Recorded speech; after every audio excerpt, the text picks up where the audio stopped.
Bonjour à tous, je suis le docteur Antoine Dubois et aujourd'hui nous allons analyser le sujet suivant, créatinine élevée, le secret du riz qui pourrait sauver vos reins. Mon médecin m'a dit que mes reins étaient faibles, mon taux de créatinine était déjà élevé. J'ai évité la viande, réduit le sel, pris mes médicaments à l'heure, mais mes résultats continuent d'augmenter. Ce n'est probablement pas mon histoire seule. Chers amis, chaque fois que je tiens mon rapport d'analyse en main et que je vois le chiffre de la créatinine grimper petit à petit, mon cœur se serre. Je n'ose pas manger d'aliments salés, je n'ose pas toucher à la viande rouge, et pourtant mes reins sont toujours fatigués, mes jambes sont toujours enflées, et je me lève plusieurs fois par nuit pour uriner.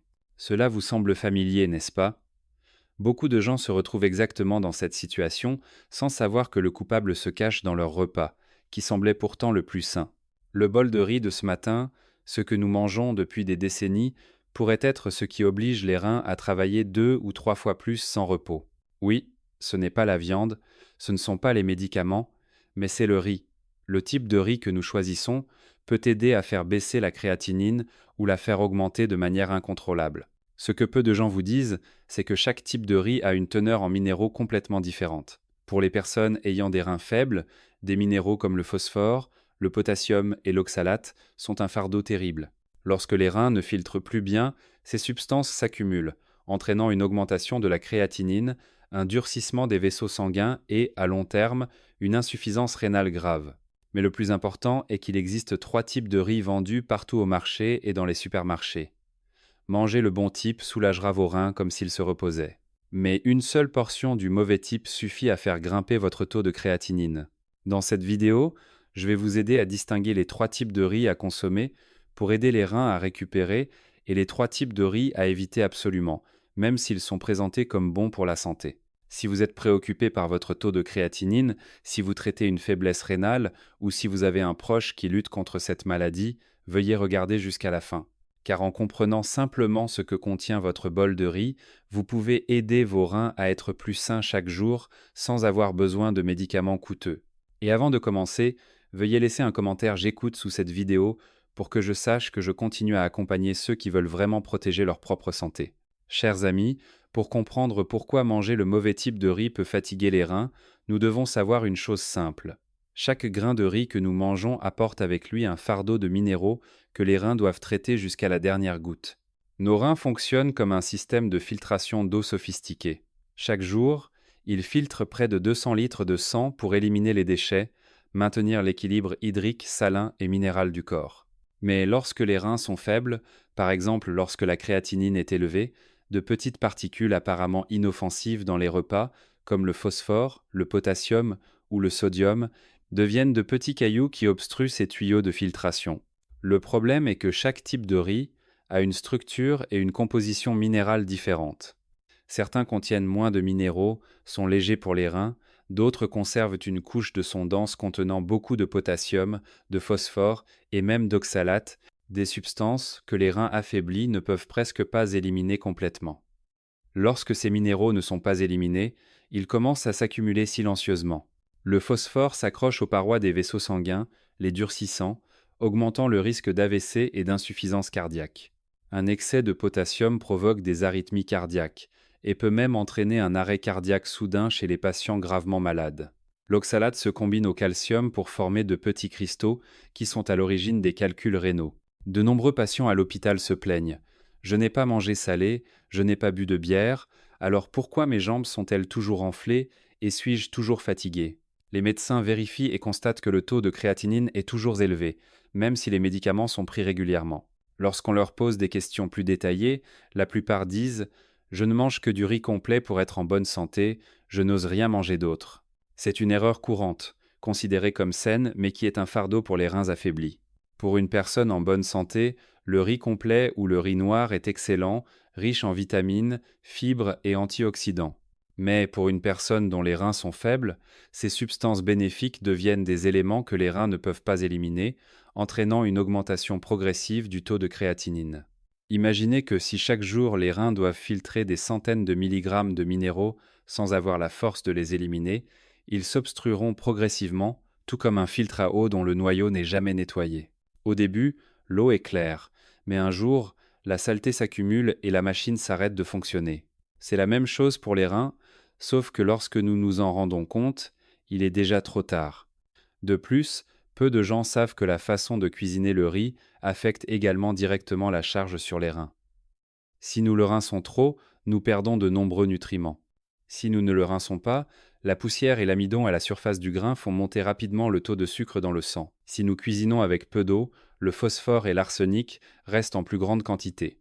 Par conséquent, les personnes ayant des reins faibles doivent cuisiner intelligemment, rincer rapidement, cuire avec beaucoup d'eau et jeter la première eau. Cette méthode réduit de près de 30% la quantité de minéraux excessifs dans le grain de riz. Notre corps ne peut pas vivre sans glucides, mais choisir le bon type de glucides détermine si les reins peuvent se reposer ou doivent travailler 2 fois plus. La bonne nouvelle est que tous les types de riz ne sont pas mauvais. Il existe des types de riz qui non seulement vous rassasient, mais aident également à stabiliser les reins, abaissant progressivement le taux de créatinine sans avoir à modifier trop vos habitudes alimentaires. Ce sont des types de riz à faible teneur en minéraux, avec une structure de grains légère, facile à digérer, et surtout qui ne provoquent pas une augmentation soudaine du taux de sucre dans le sang après le repas. Dans la partie suivante, je vais approfondir les 3 meilleurs types de riz pour les personnes ayant des reins faibles. Ces types de riz aident à faire baisser naturellement la créatinine, rendant le corps plus léger, tout en conservant les saveurs familières des repas français. Mais avant de passer à la 3e partie, je voudrais vous demander discrètement, quel type de riz utilisez-vous actuellement à la maison ? Si c'est du riz blanc, veuillez commenter 1. Si c'est du riz complet ou du riz noir, veuillez laisser 2 pour que je sache combien d'entre nous choisissent involontairement le mauvais type de riz sans le savoir. Les 3 meilleurs types de riz pour les personnes ayant des reins faibles et un taux de créatinine élevé. Le premier type de riz que je souhaite partager aujourd'hui est le riz blanc à grains longs. Un type de riz que beaucoup d'entre nous utilisent depuis l'enfance, mais qui a été négligé ces dernières années avec l'essor des régimes de santé et du riz complet. Beaucoup croient que le riz blanc est moins nutritif et sont passés au riz complet, au riz noir ou au riz gluant, sans savoir que ces céréales complètes obligent leurs reins à filtrer 2 fois plus. Le riz blanc à grains longs, bien que simple en apparence, est le type de glucide le plus sûr pour les personnes ayant un taux de créatinine élevé. Pendant le processus de mouture, la couche de son et le germe, qui contiennent la majeure partie des minéraux comme le phosphore, le potassium et l'oxalate, sont presque entièrement éliminés. Cela confère au riz blanc une très faible teneur en minéraux, ce qui le rend facile à digérer pour le corps et, surtout, les reins n'ont pas à travailler dur pour les éliminer. Si vous imaginez les reins comme un filtre à eau, manger du riz blanc, c'est comme y verser de l'eau déjà décantée, légère, facile à filtrer, sans pression.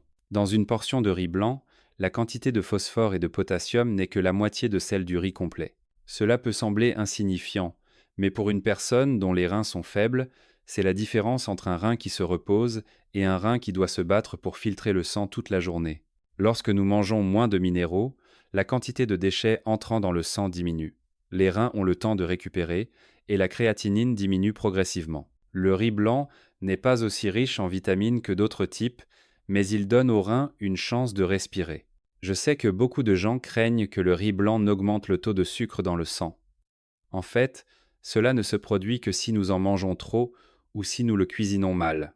Pour les personnes ayant des reins faibles, il suffit de maintenir une portion raisonnable, environ un demi-bol à un bol de riz par repas, et le riz blanc est absolument inoffensif.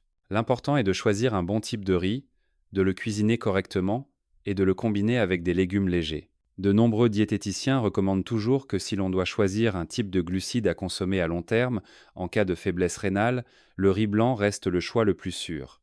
La façon de cuisiner est également très importante. Lorsque vous rincez le riz, il suffit de le laver délicatement 1 ou 2 fois à l'eau froide. Il ne faut pas le frotter trop fort, car cela enlèverait la fine couche d'amidon qui rend le riz moelleux et facile à digérer. Ensuite, utilisez un rapport de 2 parts d'eau pour une part de riz et cuisez-le jusqu'à ce que les grains soient juste cuits. Le riz doit être aéré, ni trop sec, ni trop collant. Si votre médecin ne vous demande pas de restreindre votre consommation d'eau, vous pouvez rincer le riz 1 fois, puis le cuire avec plus d'eau que d'habitude. Après ébullition, jetez la première eau. Cette méthode aide à réduire davantage les minéraux en excès dans le grain de riz, ce qui est très bénéfique pour les personnes ayant une créatinine élevée. Un autre petit conseil est de ne pas laisser le riz refroidir pendant la nuit. Lorsque le riz est conservé trop longtemps, l'amidon se transforme en une forme résistante à la digestion, difficile à absorber par le corps, ce qui peut augmenter le taux de sucre dans le sang et causer des troubles digestifs. Il est préférable de cuisiner juste assez pour la journée. Mangez le riz quand il est encore chaud, accompagné d'une soupe légère ou de légumes bouillis avec peu de sel. Certains me demandent: ne me lasserai-je pas de manger du riz blanc tout le temps? La réponse est oui, si vous mangez exactement le même type pendant des mois, mais vous pouvez tout à fait varier les saveurs tout en conservant les bienfaits pour les reins.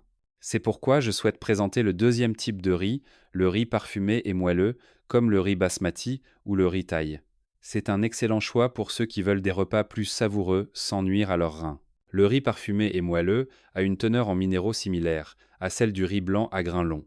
Mais ces grains sont doux, souples et ont un arôme naturel agréable, aidant les patients à manger avec plus d'appétit. Plus important encore, ce type de riz a un indice glycémique moyen d'environ 60 à 65, légèrement inférieur à celui du riz blanc ordinaire, ce qui aide à maintenir un taux de sucre dans le sang stable. C'est très important car de nombreuses personnes ayant des reins faibles souffrent également de diabète. Lorsque le taux de sucre dans le sang est stable, les vaisseaux sanguins dans les reins sont plus résistants, réduisant les dommages microvasculaires et ralentissant le processus de déclin de la fonction de filtration. Si vous cuisinez du riz parfumé et moelleux, vous devez conserver de petites portions, seulement environ un tiers à un demi-bol de riz par repas. Ce riz est très facile à manger. Il arrive donc que nous en mangions trop sans le vouloir.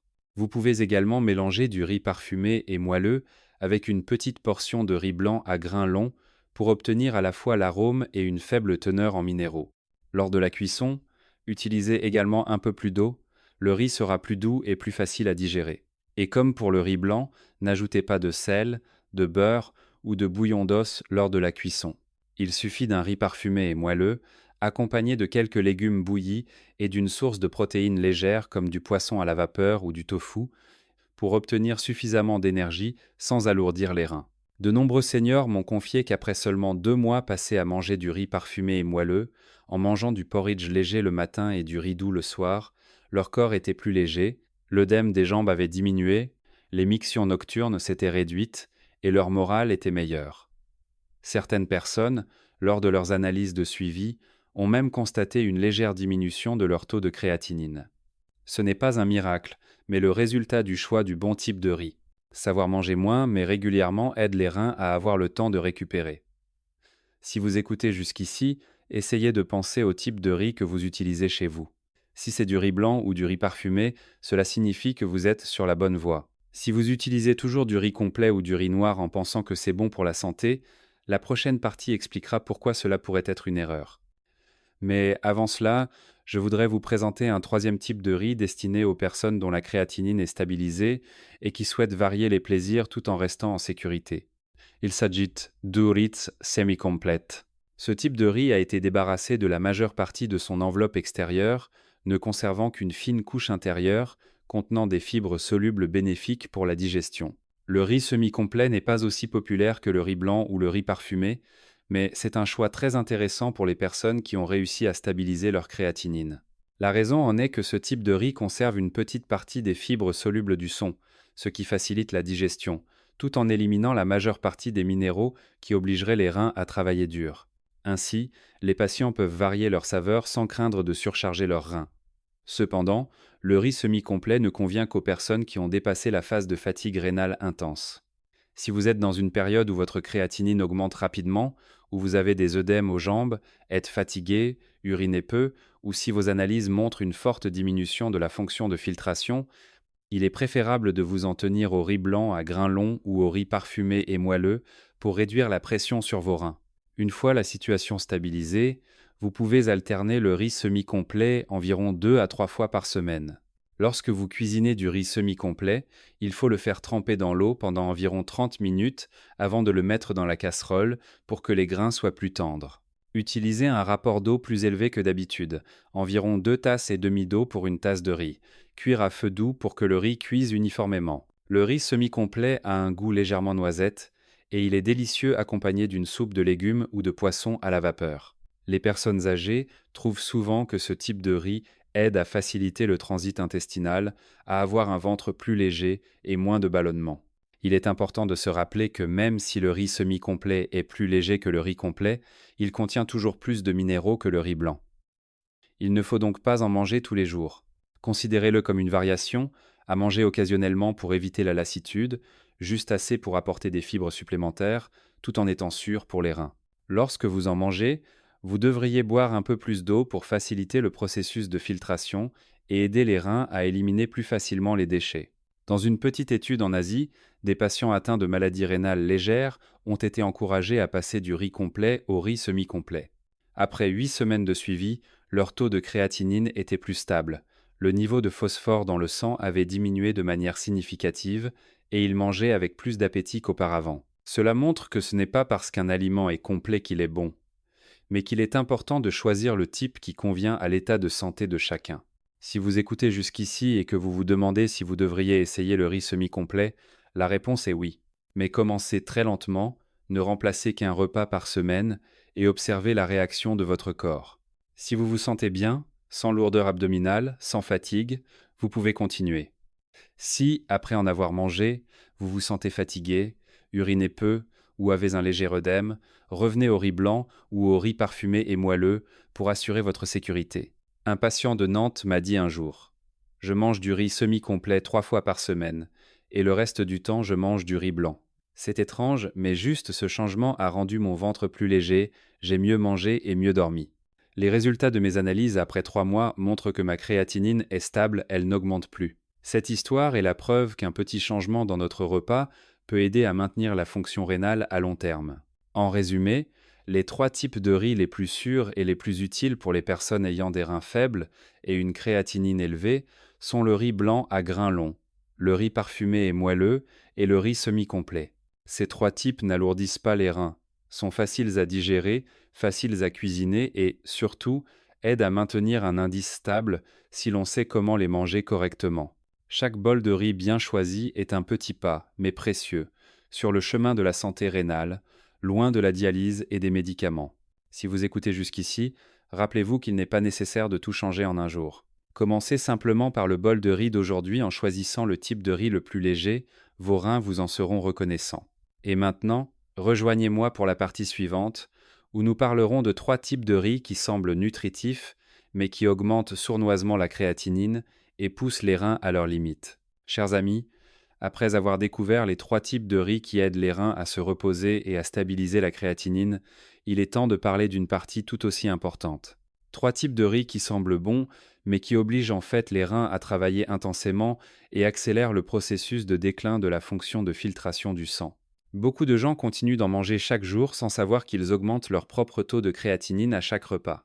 Le premier type, qui surprendra probablement beaucoup de monde, est le riz complet. Pendant de nombreuses années, le riz complet a été considéré comme un symbole de saine alimentation et de vie saine, loué pour sa richesse nutritionnelle, bon pour le cœur, aidant à perdre du poids et à prévenir le cancer. Et pour les personnes en bonne santé, le riz complet a effectivement ses avantages. Mais pour les personnes ayant des reins faibles, c'est tout le contraire. La raison réside dans la couche de son brin à l'extérieur du grain de riz. Cette couche de son est l'endroit où s'accumulent la plupart des minéraux, tels que le phosphore, le potassium et une quantité non négligeable d'oxalate. 3 composants qui obligent les reins à travailler plus dur que jamais. Lorsque les reins sont sains, le corps peut facilement éliminer ces minéraux par l'urine. Mais lorsque la créatinine a déjà augmenté, cela signifie que la fonction de filtration des reins diminue et à ce moment-là, les minéraux qui semblaient bons deviennent un fardeau. Un excès de phosphore dans le sang se combine au calcium, formant des plaques dures qui s'accrochent aux parois des vaisseaux sanguins, rendant les vaisseaux moins élastiques, augmentant la tension artérielle et multipliant le risque d'AVC ou d'insuffisance cardiaque. Un excès de potassium n'est pas moins dangereux car il perturbe le rythme cardiaque et peut même provoquer un arrêt cardiaque soudain. Quant à l'oxalate, s'il n'est pas filtré à temps par les reins, il se combine au calcium dans le corps pour former de petits cristaux qui se déposent dans les reins, formant progressivement des calculs ou causant des inflammations et des lésions aux tissus rénaux. Beaucoup pensent encore que le riz complet détoxifie le corps, mais la vérité est qu'il n'aide le corps à éliminer les toxines que si les reins sont encore sains. Si les reins sont déjà faibles, manger du riz complet, c'est comme demander à un filtre usé de filtrer de la boue épaisse. Au début, on ne voit rien, mais après un certain temps, la créatinine augmente progressivement, la personne est plus fatiguée, urine moins, les jambes gonflent et elle est fatiguée toute la journée. Un patient m'a raconté qu'avant, ayant entendu des connaissances lui conseiller de manger du riz complet avec du sésame comme un précieux remède, il en avait mangé pendant 6 mois sans oser toucher au riz blanc. Résultat, sa créatinine a augmenté de plus de 20 unités. Le médecin lui a dit que s'il ne changeait pas rapidement, il pourrait devoir se préparer à la dialyse. Ce n'est qu'après avoir arrêté le riz complet et être passé au riz blanc tendre, combiné à un régime alimentaire léger, que son taux s'est progressivement stabilisé. C'est une leçon précieuse que beaucoup de gens devraient connaître. Le deuxième type de riz que les personnes atteintes de faiblesse rénale doivent éviter est le riz gluant. Ce riz est familier dans les plats traditionnels français comme les gâteaux de riz, les crêpes ou certains desserts, que presque tous les Français adorent. Le riz gluant contient une forte teneur en amidon collant qui, une fois cuit, forme du riz gluant ou des plats collants à haute énergie. Mais c'est précisément ce qui pose de gros problèmes aux personnes ayant des reins faibles.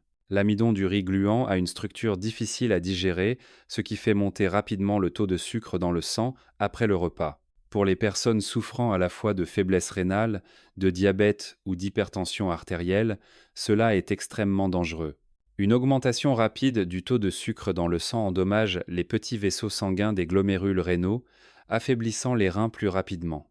De plus, le riz gluant contient une forte quantité d'énergie, près d'une fois et demie plus que le riz blanc. Donc, une consommation régulière entraînera un excès d'énergie dans le corps, une prise de poids facile et de la fatigue, car les reins devront filtrer plus de déchets métaboliques.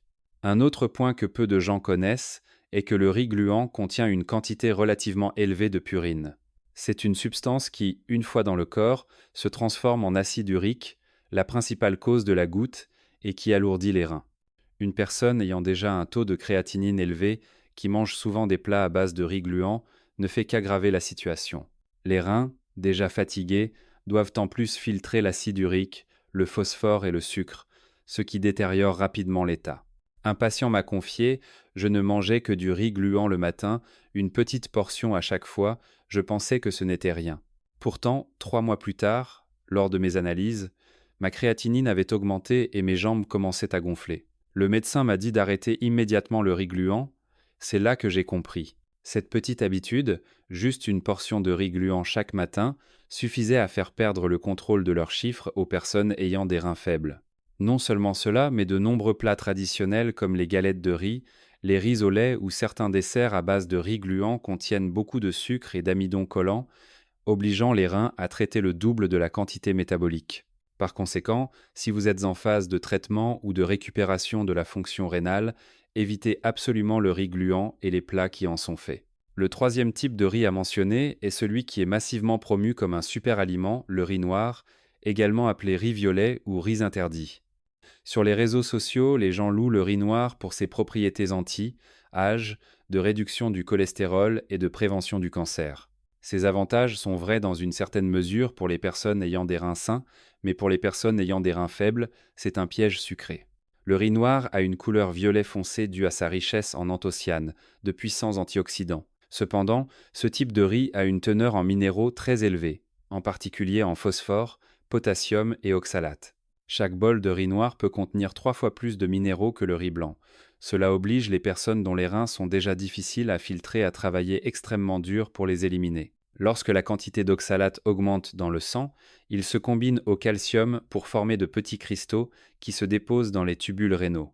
Ces cristaux sont comme des milliers de petits grains de sable qui frottent les tissus rénaux, provoquant inflammation, gonflement, douleur et, à long terme, la formation de calculs rénaux ou la mort des cellules filtrantes restantes.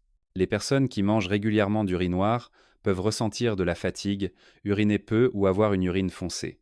Ce sont des signes que les reins subissent des dommages microscopiques. En fait, les experts en nutrition recommandent aux personnes atteintes de maladies rénales d'éviter complètement le riz noir ou le riz violet en raison de leur teneur excessive en oxalate et en minéraux. Mais comme ce type de riz est massivement promu comme nutritif, anti-âge et bon pour le cœur, beaucoup de gens l'utilisent involontairement, pensant que manger des aliments nutritifs les rendra plus sains. Malheureusement, ce qui est nutritif pour les autres peut être toxique pour les personnes ayant des reins faibles. J'ai rencontré une patiente d'une 50aine d'années à Marseille. Elle mangeait du riz noir tous les jours, persuadée que ce super aliment était bon pour tout le monde. 3 mois plus tard, elle a été hospitalisée pour un œdème sévère, Sa créatinine avait rapidement augmenté et l'échographie a révélé de petits calculs rénaux. Le médecin n'a eu qu'à poser une question. Mangez-vous du riz noir? Pour deviner immédiatement la cause. En entendant cette histoire, beaucoup de gens réalisent que tous les aliments ne sont pas bons pour tout le monde. Pour une personne en bonne santé, le riz noir peut aider à compléter les antioxydants, mais pour une personne dont les reins sont faibles, c'est comme un stimulant, forçant les reins à travailler trop dur, entraînant des lésions plus rapides. C'est pourquoi l'important n'est pas de manger des aliments nutritifs, mais de manger ce qui convient à votre état. Un autre point qui rend le riz noir dangereux est que de nombreux types sur le marché actuel sont cultivés dans des sols à forte teneur en métaux lourds. Lorsque le riz noir a une enveloppe épaisse et une structure de grains denses, il absorbe et retient facilement ces minéraux métalliques. Lorsque les reins sont faibles, le corps ne peut pas les éliminer complètement, ce qui entraîne une accumulation à long terme. Le résultat est que les patients peuvent souffrir d'une intoxication chronique sans le savoir, avec des symptômes tels que fatigue, nausées, maux de tête et une augmentation prolongée de la créatinine. Par conséquent, si vous avez l'habitude de manger du riz noir, arrêtez-le dès aujourd'hui. Même si vous regrettez le goût ou faites confiance à la publicité, rappelez-vous qu'un repas savoureux ne vaut pas la fatigue et les dommages causés à vos reins. Lorsque les reins sont faibles, le corps a surtout besoin de légèreté, de facilité de digestion et de filtration, et non d'un fardeau supplémentaire. Je sais que beaucoup se demanderont, si je ne mange pas de riz complet, pas de riz gluant, pas de riz noir, alors que manger pour avoir suffisamment de nutriments? La réponse se trouve dans les 3 types de riz que j'ai mentionnés précédemment, le riz blanc à grains longs, le riz parfumé et moelleux, et le riz semi-complet. Ils fournissent suffisamment d'énergie sans surcharger les reins.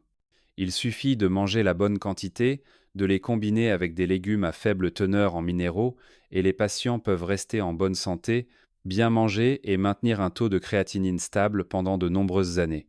Certains d'entre vous pensent peu, être que trop se priver affaiblira le corps. Mais c'est le contraire qui est vrai. En réduisant la quantité de minéraux à filtrer, les reins se reposent, le corps absorbe une énergie plus pure et retrouve progressivement sa vitalité. Beaucoup de personnes, après avoir changé leurs habitudes alimentaires en seulement 1 mois, ont ressenti une nette diminution de l'œdème aux jambes, une miction plus facile, un sommeil plus profond et un esprit plus léger. Pendant ce temps, ceux qui persistent avec des céréales complètes, des super-aliments et des produits entiers, âgent, trouvent leur corps lourd, fatigué et leur taux de créatinine de plus en plus élevé, même en prenant leurs médicaments régulièrement. La raison est très simple. Les médicaments peuvent aider, mais si chaque jour nous introduisons dans le corps des choses qui obligent les reins à travailler trop, aucun médicament ne sera assez puissant pour sauver ces reins fatigués. Rappelez-vous que des reins faibles ne peuvent pas crier de douleur. Ils travaillent silencieusement jusqu'à ce qu'ils n'en puissent plus. À ce moment-là, lorsque le patient s'en rend compte, il est souvent trop tard. Par conséquent, comprendre le type de riz que nous mangeons quotidiennement n'est pas seulement une question de goût, mais une question de vie ou de mort. Certains me demandent « Je ne mange pas de riz complet, pas de riz gluant, je ne mange qu'un peu de riz noir mélangé pour l'esthétique, est-ce grave ?» Je réponds que pour une personne ayant des reins sains, ce n'est pas un problème. Mais si vous avez déjà eu des résultats d'analyse montrant une augmentation de la créatinine, ou si vous avez souffert d'œdème et d'une miction faible, même une petite portion de riz noir mélangé est à éviter. Quelques petites cuillerées par jour suffisent à augmenter les minéraux et à rendre le taux difficile à stabiliser.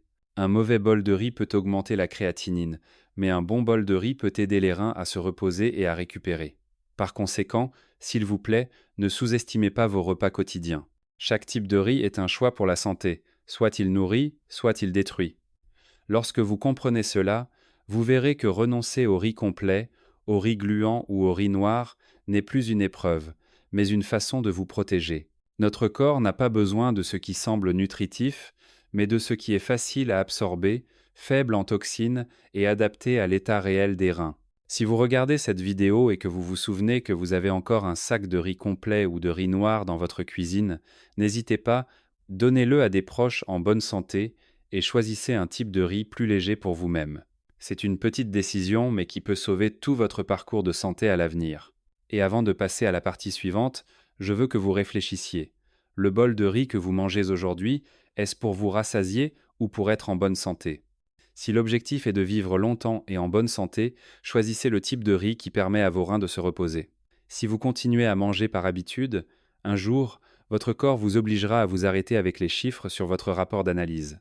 Dans la partie suivante, je vais vous guider sur la façon de manger du riz correctement pour réduire la charge sur vos reins, de la mesure des portions à la combinaison des aliments pour qu'ils soient à la fois délicieux et sûrs. Car il ne s'agit pas seulement de choisir le bon type de riz, mais aussi de savoir le cuisiner et le manger pour que vos reins respirent plus facilement chaque jour.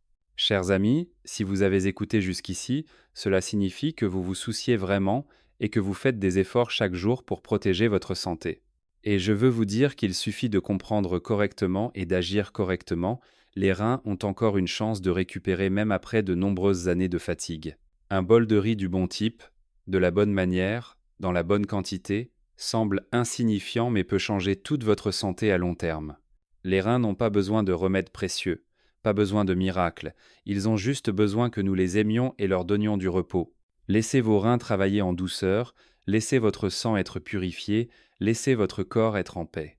À partir d'aujourd'hui, commencez par revoir vos repas quotidiens, choisissez le type de riz le plus léger pour vos reins, mangez avec modération, buvez suffisamment d'eau et gardez votre esprit toujours serein. Chaque fois que vous choisissez bien, vos reins sont protégés. Chaque jour où vous persévérez, votre créatinine a une chance de baisser. Pas besoin de se précipiter, juste de la persévérance et de l'amour de soi. Je sais que beaucoup d'entre vous se sont découragés, ont pensé que la maladie rénale était une sentence irréversible. Mes chers amis, l'être humain ne perd pas à cause de la maladie, mais à cause de la perte de foi. Tant que vous avez la foi, tant que vous agissez, votre corps saura se guérir. Vos reins peuvent encore s'améliorer, votre santé musique peut encore revenir. Si cette vidéo vous a aidé à mieux comprendre et à vous sentir plus fort, laissez un commentaire. Je vais commencer dès aujourd'hui ci-dessous. Partagez cette vidéo avec vos proches, vos amis, avec quelqu'un qui a besoin d'une étincelle d'espoir. Car une seule de vos petites actions aujourd'hui peut sauver la santé d'une personne demain. Et n'oubliez pas de vous abonner, d'activer les notifications pour ne manquer aucune des prochaines partages, où je vous guiderai sur des moyens naturels pour purifier les reins, réduire la créatinine et retrouver la légèreté dans le corps. Je vous souhaite une bonne santé, la paix, et n'oubliez jamais que prendre soin de vos reins n'est pas un sacrifice, mais une façon de semer des années de vie heureuses et saines pour vous-même.